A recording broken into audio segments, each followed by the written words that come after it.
Hey guys, welcome back to this series. You want to know the most important part about programming? Then stay tuned. In this series, we're learning about how to declare variables in JavaScript and TypeScript.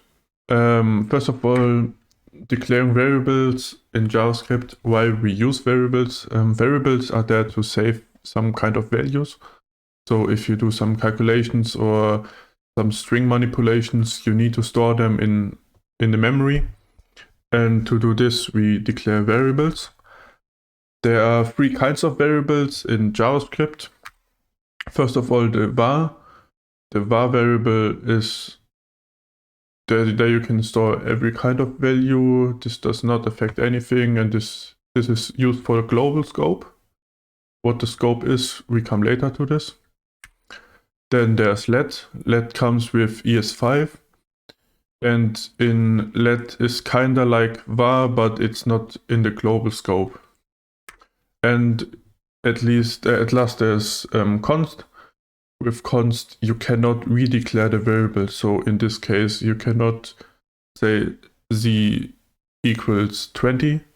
That's not possible because it is a fixed value and you cannot change it. And now we come to the variables in TypeScript.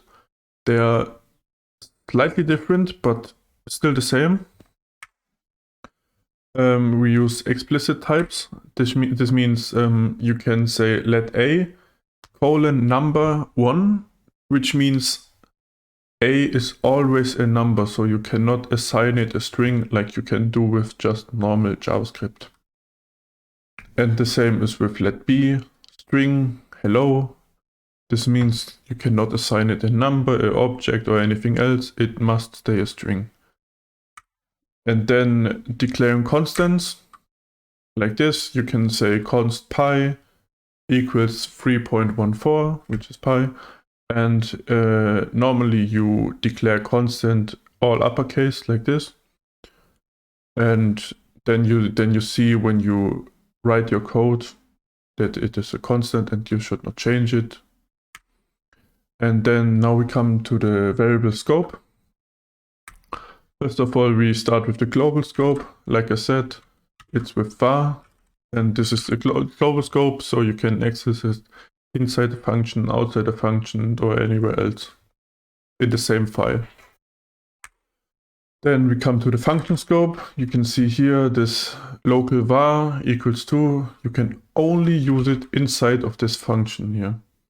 So when I want to exit it here, local var 3, you see it's not defined. Did you mean global var? Because it is in the function scope. And then we have the block scope, which is kind of the same. It's just inside an if. You also cannot exit it outside of this if statement. If you liked it, what you see, and you want to know more about JavaScript and TypeScript, then subscribe to my channel and leave a like and comment down below. And I will see you in my next video. Bye.